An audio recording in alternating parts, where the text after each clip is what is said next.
Rise up!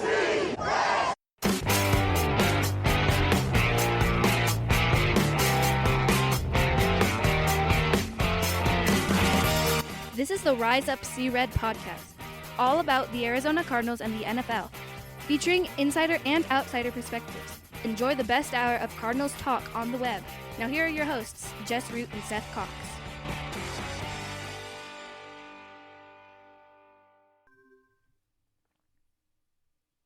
Hello, Arizona Cardinals fans, and welcome to the latest edition of the Rise Up See Red podcast, episode of Cardinals Talk on the web. I'm your host, Jess Root from CardsWire.com, the USA Today NFL Wire site. And rather than numbering these shows, because I'm recording a whole bunch of this is the opponent preview series where we take the 14 Cardinals opponents and release. Basically, we try to do 14 shows in 14 days, and now I record them in lots of different orders, but this is the one that you will hear first as the Cardinals face the Buffalo Bills on the road in Week 1. And so to kick off our opponent preview series, I have Bills Wire managing editor Nick Wojton, who, if you've been listening to the show long enough, 4 years ago when the Cardinals were set to take on the Bills in 2020, which we will remember the famous Hail Mary play, wonderful, wonderful ending for us, sad ending for the Bills. But the Bills have had much more happiness as they won 4 straight division titles and still are very much in the mix. Nick, thanks for coming on. How have you been? Good, yeah. I actually was just going down memory lane myself there. I was like, yeah, 4 years ago, that was the Hail Mary play with Hopkins, right, going up over Jordan Poyer and Micah Hyde, who I know we're going to talk about plenty of changes, no longer with the Bills after a long time. But yeah, wow, you brought me down memory lane there. So hopefully everyone listening. The Cardinals have not had a lot to be like after 2021 fell apart, even though we went to the playoffs. 2022 was a disaster. Last year was a disaster, but was at least positive at the end. But let's look back at the Bills 2023 season where they win another division title. It's their 4th straight year of winning the AFC East, their 5th straight playoff and 6th time in the last 7 years. They win 11 games. They have a top 5 They have a top 5 defense. They have a top 5 offense in terms of yards, number 6 in scoring. They're a top 10 defense in yards, but top 5 is their 4th in scoring defense. They were very, very, very good. And so tell me about what went well with the season. And obviously, the problem everyone has in the AFC is that they eventually have to face the Kansas City Chiefs in the playoffs. And no matter how many times the Bills beat the Chiefs in the regular season, Patrick Mahomes gets the best of everyone in the postseason. What was last year's experience for Bills fans? Yeah, I mean, you summed up not even just last year well, but the last couple of years well. The Bills will play the Chiefs pretty well. And I think, sorry if I'm wrong here, but I think I'm correct. I think they have a winning record against them in the regular season, but It's certainly not the case in the playoffs. They just keep running into that buzzsaw that is, Mahomes and Andy Reid and everyone else over there, Travis Kelce. And, that's just the hump that the Bills can't seem to get over in the playoffs. But, yeah, the regular season went rather well for the Bills.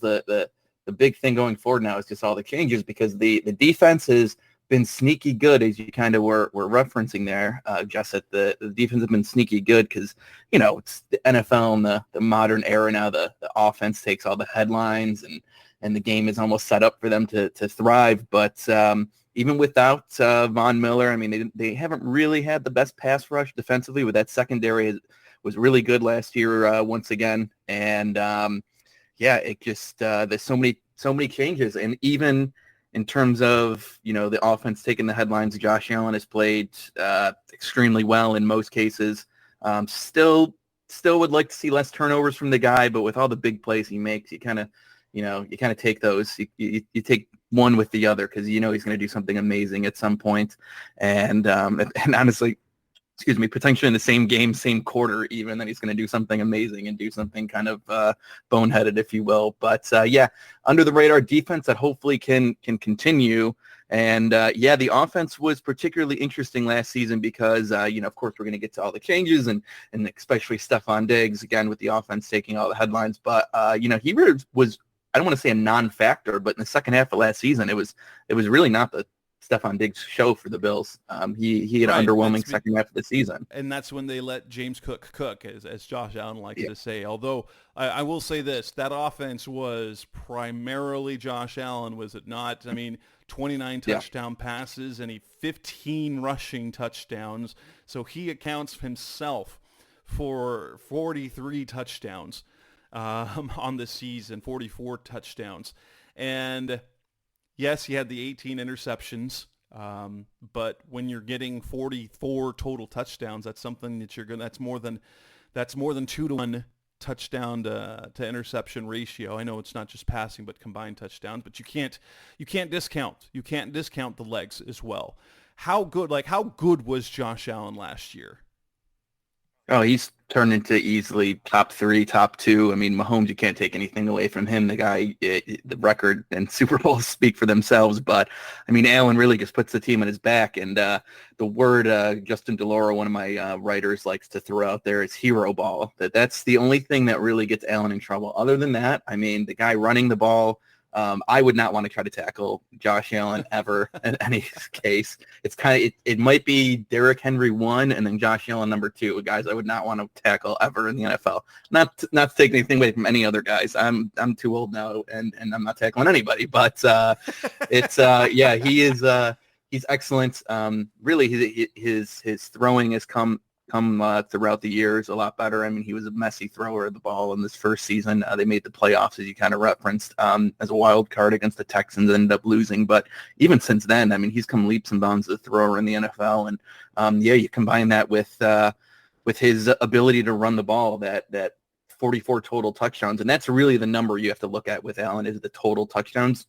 Good amount of passing touchdowns. He gets the job done there. But the guy and they're certainly not just. I just saw Sharp Football. This is gonna be a very vague breakdown of it. I think Jalen Hurts is above and beyond 1-yard touchdown runs in the NFL. Jalen Hurts is like 24 or something in the last 2 years. Allen wasn't even in like the top 10. So he's not just barreling it in from the 1-yard line. This guy gets the ball and just goes. Nobody can tackle him. He's just an all-around athlete player. Cliche, I think, with him is, it's like a linebacker playing quarterback because it is. The guy is fantastic. The size that he is, he's fantastic. And there is certainly reason to be confident that he can still keep this Bills offense, I don't even want to say afloat, but elite, just with him alone. He's that good. He turned that good of a quarterback. And it's crazy for myself, too, being a Buffalo native. I mean, we went almost 2 decades without playoff football. I mean, the best quarterback, it was maybe like Ryan Fitzpatrick in that time. Trent Edwards had like a good couple weeks one year.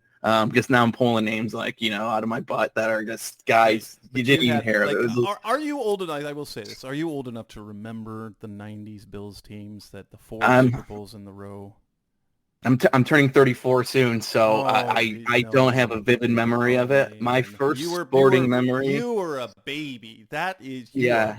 Goodness, my first sporting memory, I will say that I confidently remember was the Music City Miracle, and that was the end of the Bills actually, making the playoffs, and they didn't make it for a very long time. Oh my God, so I have a very strong memory of the playoff more than anything. But definitely, the Cardinals were always terrible, and so the early 90s. I do remember those because I'm 47. I turned 13 in 1990, and that's when I started really paying attention to the NFL.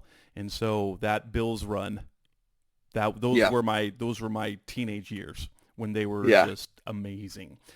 Yeah. James Cook last year, did you foresee the type of season he had? Yeah, I'm going to be honest with you. I'm not going to act like an expert here. Absolutely not. I did not see that coming from him. I thought they really, really wanted to have a 1-2 punch kind of deal. I mean, at one point they had Leonard Fournette on the practice squad, Latavius Murray. I don't think he's officially hung him up, but, he's up there in age now. And Damian Harris was the other guy. So it seemed like on paper they really wanted to have a 1-2 punch there. And for whatever reason, I don't know if they just weren't confident in it. They ended up changing offensive coordinators in the middle of the year. They started with Ken Dorsey, who's now with the Browns.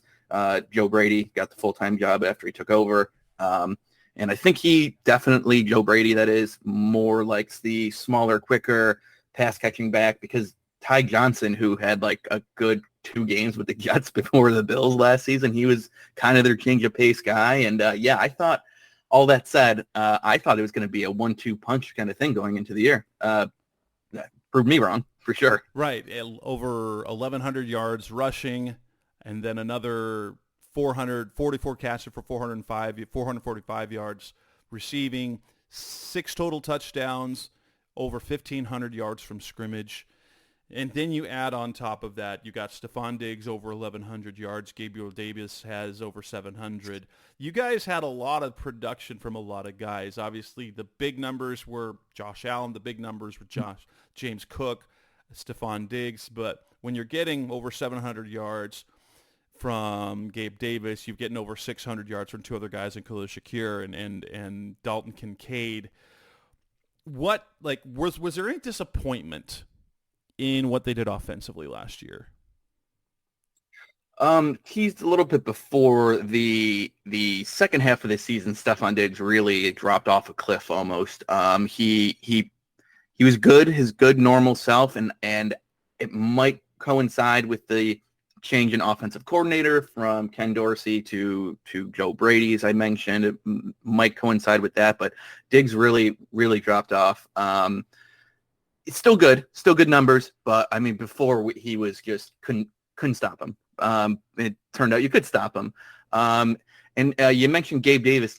He is a little bit of a, I guess, lightning rod is what I'm looking for during his time with the Bills. Now he's signed with the Jacksonville Jaguars. They gave him a pretty decent payday, so they're expecting big things out of him. But I think the Bills were always looking for a little bit more out of him. He was kind of your prototypical go deep kind of guy, and if he didn't get that big catch in a game, his numbers really weren't pretty. So there were things in there that, maybe, there could have been a little bit more. Towards the end of the season, it really turned into spreading the ball around from Josh Allen and James Cook, taking the reins there, I guess, under Joe Brady. But having said that, Bills are, of course, hoping that to make up for and even improve upon what they got in the second half of the season from Diggs and Davis, is hopefully already on the roster, because we're at that time of the year where if it's not on your roster, I don't know where you're getting it from. So Defensively, you were led in sacks by Leonard Floyd. We'll talk about he's one of the departed. You had 9.5 on the interior from Ed Oliver, another fantastic year from him. 54 total sacks as a team. What was the best part of the defense, and did anything disappoint on that side of the ball? I wouldn't say there was too much disappointment other than injury-related things. Micah Hyde went down. Tre'Davious White, fan favorite, went down.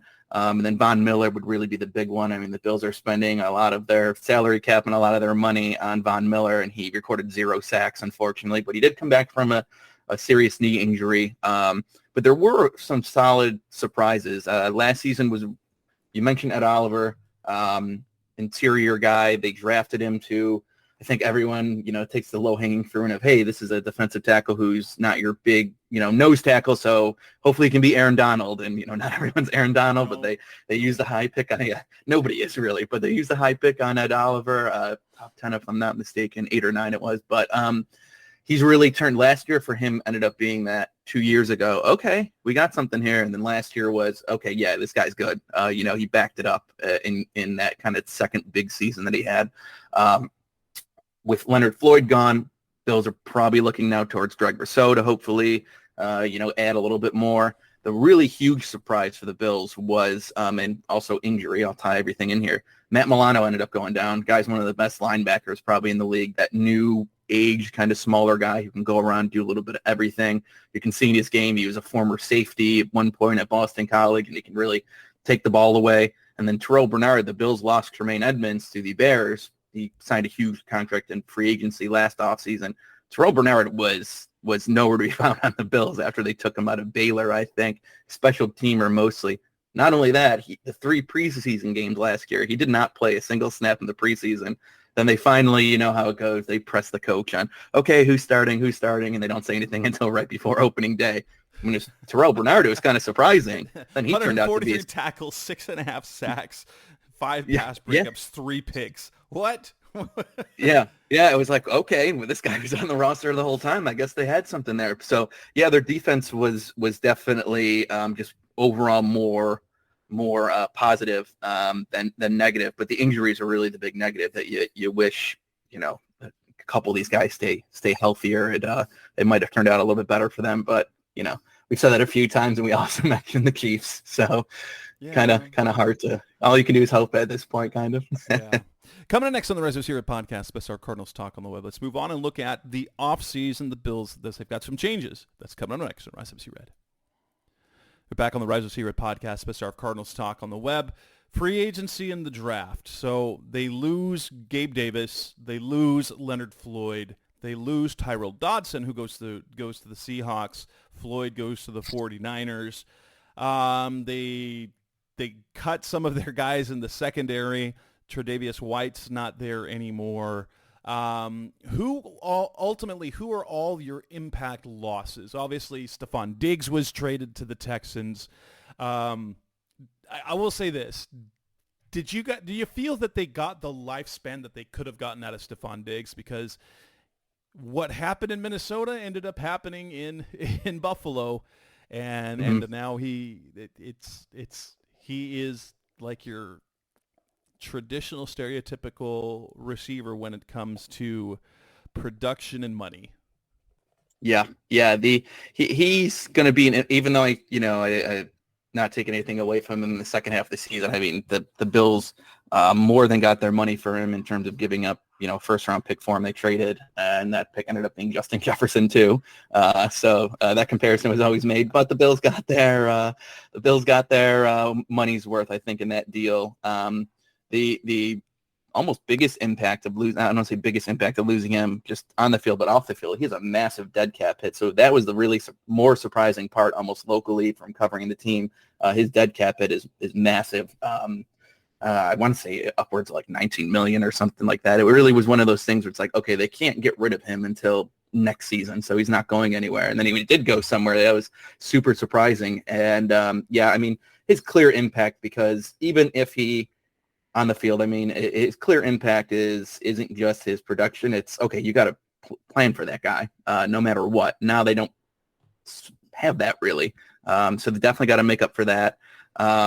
Defensively, Jordan Poyer has always been a bit overlooked, it felt like. In terms of departure specifically, Matt Milano as well, just he's still there, but his loss by injury was big. But Jordan Poyer's really been he did it all for their secondary. But he didn't get the biggest deal from the Dolphins. Signed a 1-year contract there. He's up there in age a bit too.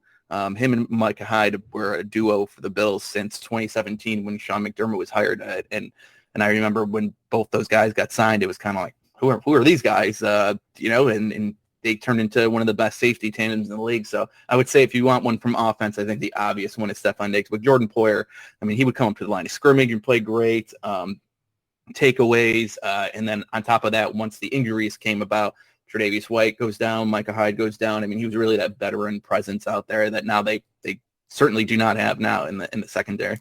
Who do you see as the guy that will replace Diggs as your primary? I mean, we'll talk draft in just a minute, but you added Curtis Samuel, you added Marquez Valdez-Scantling. There is nobody that looks like a number one receiver you can really count on. Yeah, and having said that, I agree. It doesn't make for the best radio to just agree, but I agree with that. But if I would give you a name, it would probably be none of those receivers, and probably Dalton Kincaid, the tight end, second-year tight end coming out. He really looked the part especially as the year gradually went on, as the ball started to get spread around. When Diggs' production went down, Kincaid really looks like that. Hopefully good playmaking tight end, as we've seen with the Chiefs, as we mentioned again. And he looks like a guy that is definitely going to add to his numbers in year two. And on top of that, you even think farther back to any Bills fans listening to this are going to hate me now because not only have I mentioned the Chiefs, now I'll go back to the Patriots, who dominated us for too long. Back in the day when the Patriots had their duo at a tight end with Gronk and Aaron Hernandez, I mean, those guys couldn't be stopped. And Dawson Knox, if he's your second tight end, he's a pretty solid number 2 tight end, really 1A, 1B almost. So I think those are the guys that you're probably going to be looking at more so, especially with I know we're going to get to the draft, but Keon Coleman, young guy, it's going to take time. So I would go with Kincaid for sure if you want to get one name. In terms of additions, you had La'el Collins, Marquez Valdez-Scantlin's mentioned, added Mike Safety, former safety of the Chiefs. Austin Johnson, defensive tackle, actually was supposed to. I believe the Cardinals were going to sign him, and the Bills stole him. You have a new backup quarterback in Mitch Trubisky. Not that that's an impact signing at all. Does Edwards look like he's going to be a starter on defense this year, replacing Poyer? I think between both of those positions, I think Taylor Rapp is surprisingly going to be a guy that gets some good playing time. Rapp is good. I remember he was a problem for Kyler Murray when he was with the Rams. Yeah, I think he's going to be in a good spot to more so take the other spot of Micah Hyde, who Micah Hyde isn't officially retired, but he's got a neck injury and it's been a while and we haven't heard much. So I think he's probably gone too. But it's either going to be Edwards or Cole Bishop, the second round safety. I think based on the Bills really wanting to rely on guys with that experience, Sean McDermott has always done that. I would give probably Edwards the early nod.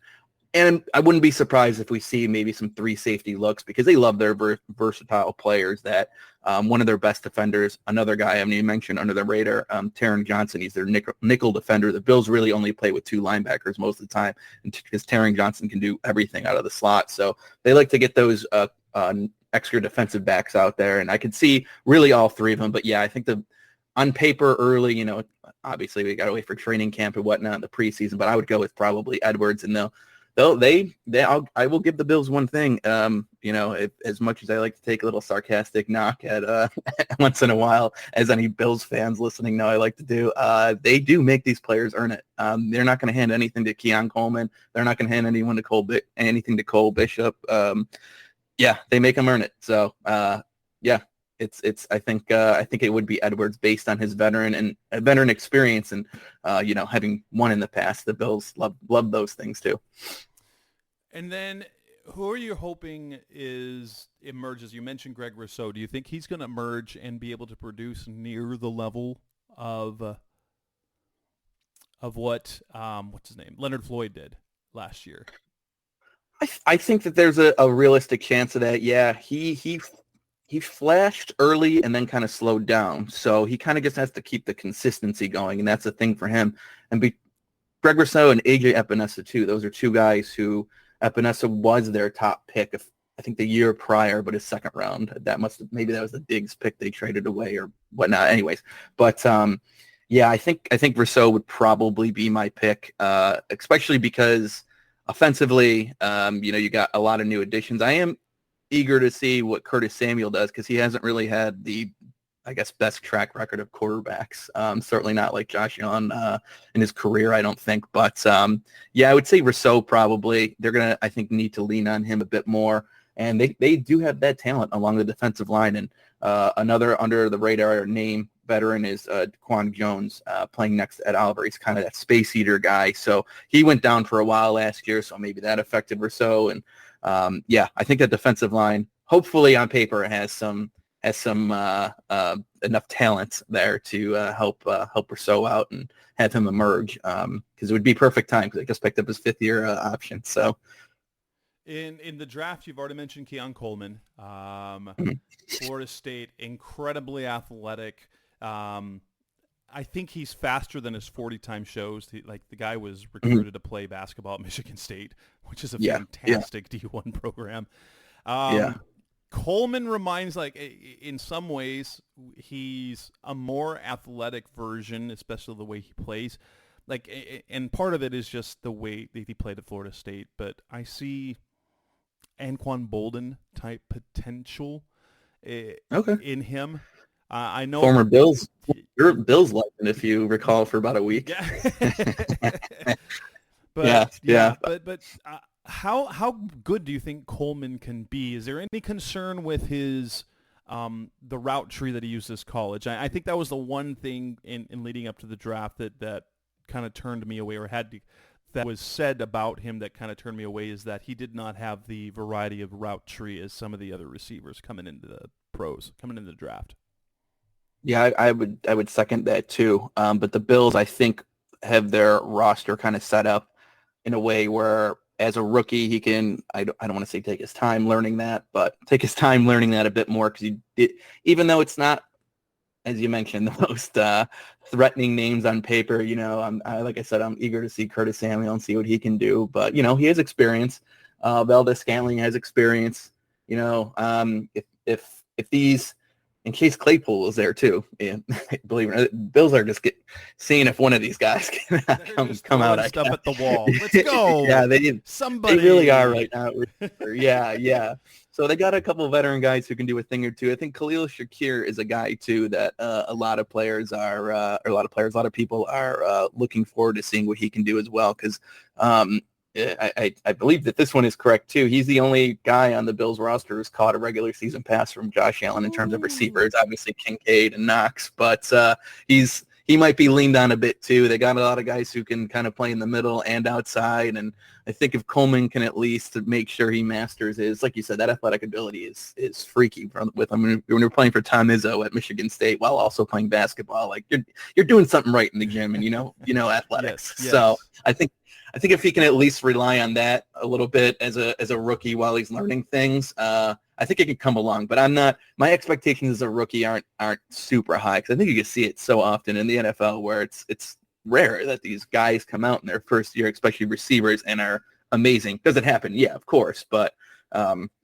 think it might take Coleman a little bit of time. But everyone seems to like him during mini camp, not training camp yet. We still got a few weeks to breathe here. I didn't want to scare you over there, but we'll see though. We'll see. I'm a little I'm gonna pump the brakes on him a little bit, but they're good reports so far. Good reports so far on him.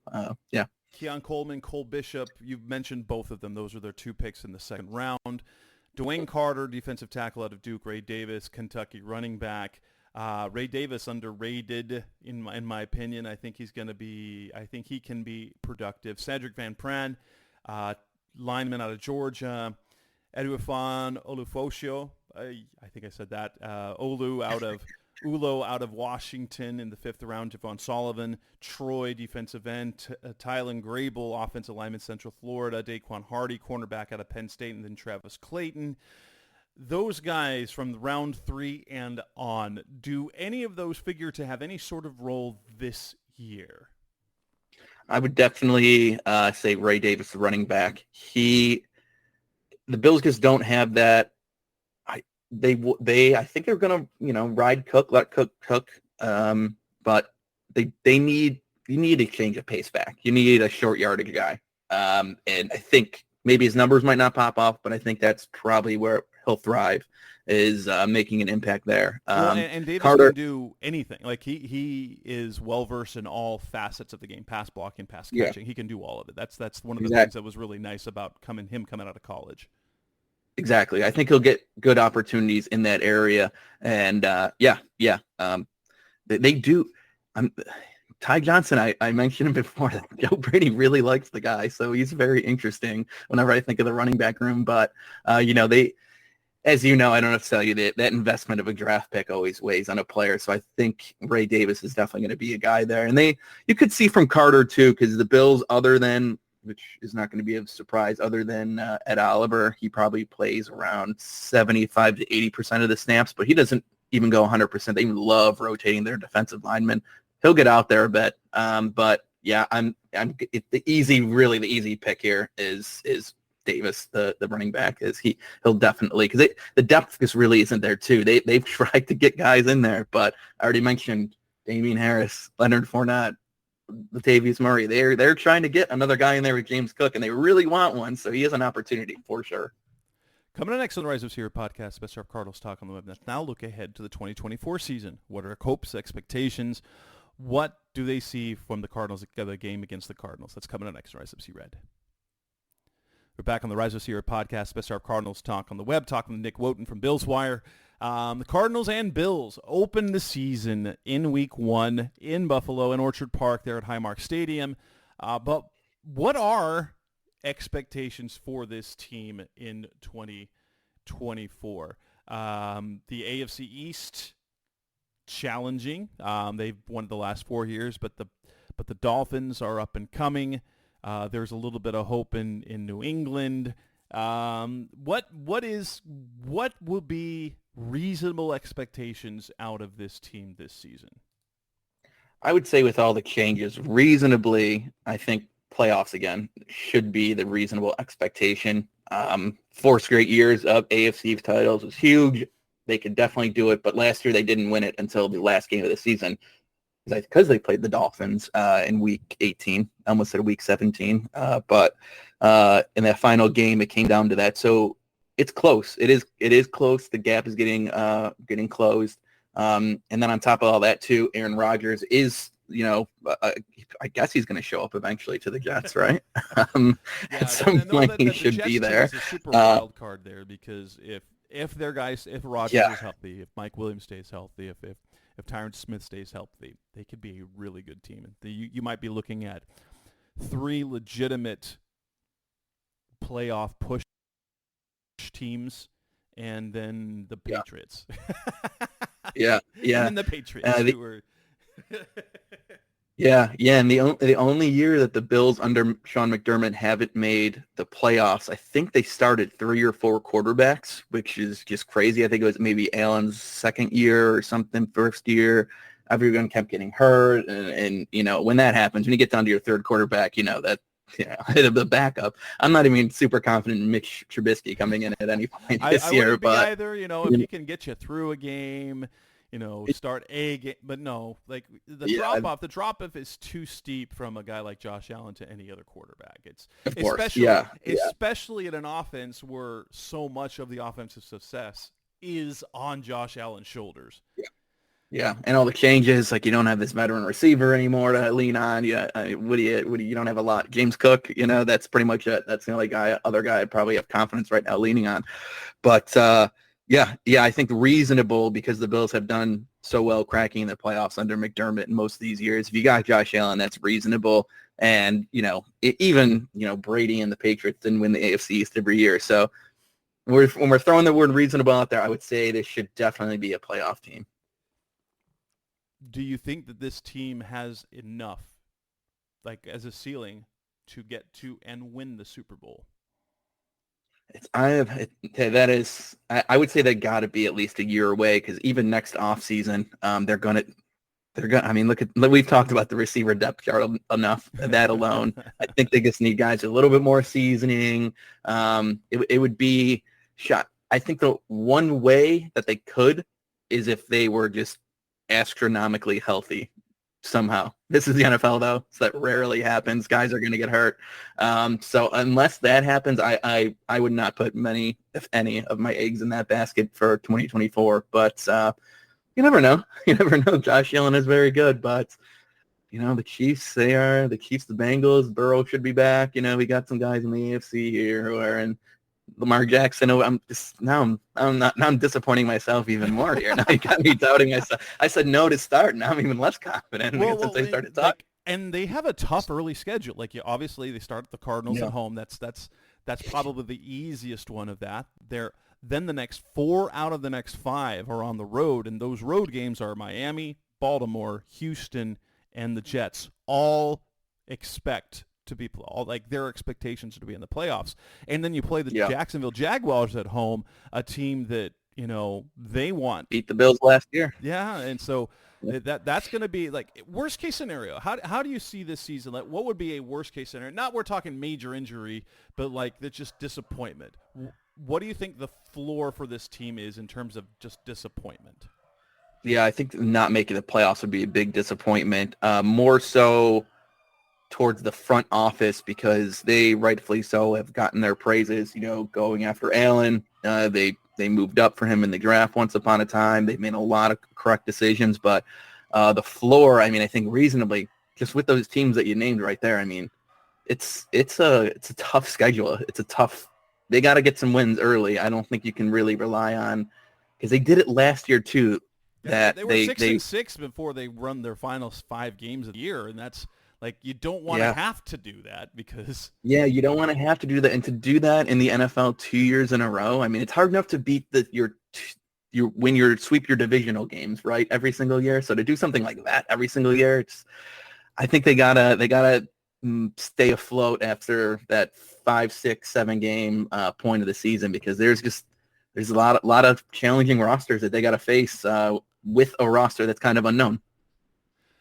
And then how do the Bills view that season opener against the Cardinals? How is that viewed on their schedule? Is it all right, we've got one, you've already penciled that in as a win. How challenging do you view that game?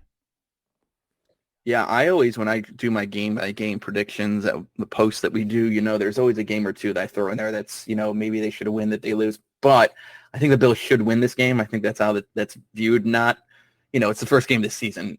Who the hell is going to say it's a must-win? But if this is a serious team that they're, okay, we're going to be okay. It's not going to be, the wheels haven't all fell off, excuse me.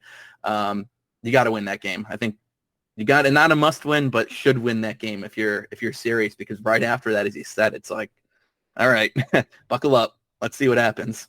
So yeah, I think it's viewed as a should win type of game, especially because it's at home. That's another big a home opener. Like I always, and like in my betting and the stuff that I write about for betting projections, I always give a team in their home opener a little extra juice. Because it's the first game in front of your home crowd in months. Yeah. And so I expect that game. I expect the Bills game to be one of those likely losses. Like, I don't consider it a no chance game, but it's close to a no chance game. A legitimate contender in the AFC on the road. It's an early start for because it's a 10 a.m. Arizona start. So those are challenging. Though it's about as good a time of year as you could get it, because then we have to go. The Cardinals really benefited from their schedule because they don't have their East Coast games. They don't have snow to worry about really, and so that's good. That's a positive. I think the Bills got lucky with their games against the Dolphins, if I'm not mistaken. I haven't looked at the schedule in a bit, but a lot of the times they get the Dolphins where it's like, oh, the second week of the season, it's still 95 degrees in Miami, and that opposing sideline's right in the sun, and it doesn't do the Bills any favors. But yeah, I think the Bills got some decent weather. But I'm not going to talk crazy and say that we're decent weather and act like it's not in Buffalo, New York. I know. Our bars may be a little bit different. Yeah, that is true. With that, we will wrap up this edition of the Rise of Seaward podcast. It's our Bills opponent preview with Nick Wojton from Bills Wire. Obviously, you can find Nick's work over at the Bills Wire, our NFL Wire site, the sister site that covers the Bills. Nick, are you on social media at all where my listeners can, if they want to heck you a little bit for what you were saying about the Bills at all?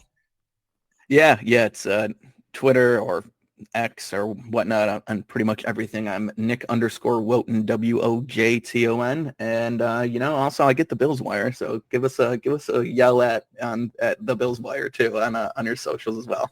Awesome. Thank you, Nick, for your time. That'll wrap up this edition of the show. We'll be back again soon with more opponent previews. Thanks for listening as always. Thanks for listening to the latest edition of the Rise Up, See Red podcast. Listen to previous episodes and subscribe to the show on Apple Podcasts, Stitcher Radio, Audioboom, or many other podcast platforms so shows are delivered directly to your mobile device. Please give the show a 5-star rating and always support the sponsors who support the show. We'll be back soon for the best hour of Cardinals talk on the web. Rise up, Red Sea, be Red, See Red, and of course, Rise Up, See Red.